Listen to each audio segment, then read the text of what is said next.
यज्ञ में पशु बलि अनुचित क्यों? महर्षि वेदव्यास जी ने कहा है, शराब, मछली और पशुओं का मांस और यज्ञ में दी जाने वाली मनुष्य की बलि, यह प्रथा धूर्तों के द्वारा चलाई गई है।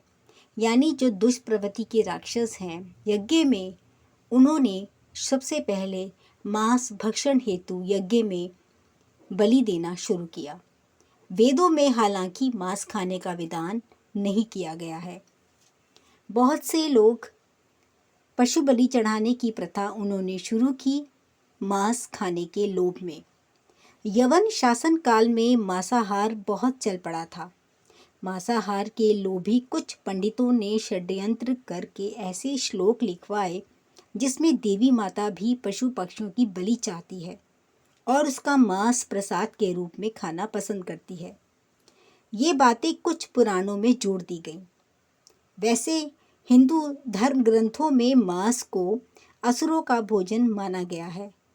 मांस खाने की आज्ञा किसी ग्रंथ में नहीं दी गई है। आप ये जानकारी सुन रहे हैं निधि की कहानी में।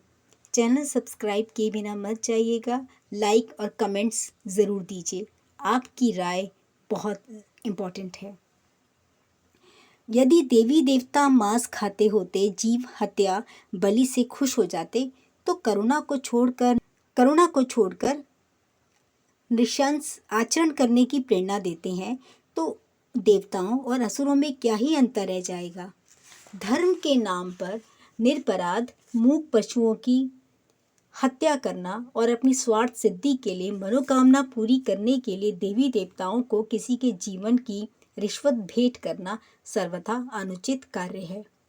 सृष्टि के प्रारंभ में देवताओं ने महर्षियों से कहा, श्रुति कहती है कि यज्ञ में अज बलि होनी चाहिए। अज बकरे का नाम है, फिर आप लोग उसका बलिदान क्यों नहीं करते? महर्षियों ने कहा, बीज का नाम ही अज है।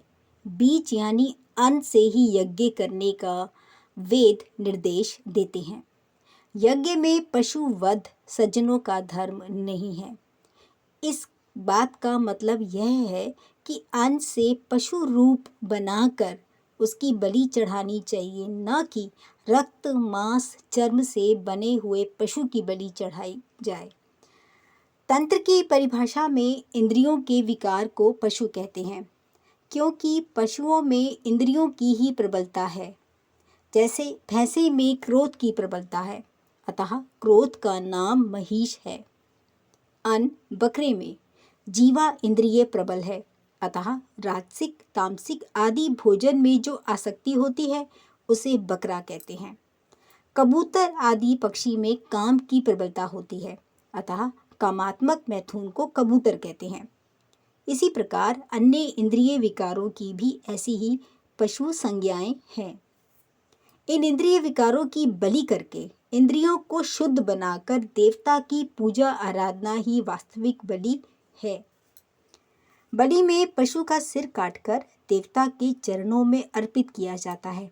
यह कृत्य इस भावना का प्रतीक है कि मन, बुद्धि और अहंकार रूप मस्तक को पराशक्ति या देव शक्ति को अर्पण करना। तंत्र में लिखा है, इंद्रिय रूप पशु का वध करना चाहिए। अर्थात ईश्वर ने स्वयं को ही पशु मानकर यज्ञ में समर्पण किया। स्वयं को ही यज्ञ या बलि करने से ही सृष्टि हुई। बाद में महर्षि, देवता आदि ने भी उन्हीं की शक्ति की बलि अथवा प्रयोग करके सृष्टि यज्ञ किया। यही आदि पशु बलि हुई। यानी कि अपनी इंद्रियों को, जो हमारे बुरी विकार हैं, उनका नाश करना और फिर शुद्ध मन से, शुद्ध आचरण से ईश्वर की आराधना करना ही वास्तविक बलि है। आपको यह जानकारी कैसी लगी? अपनी राय ज़रूर लिखें। आप सभी का दिन शुभ हो।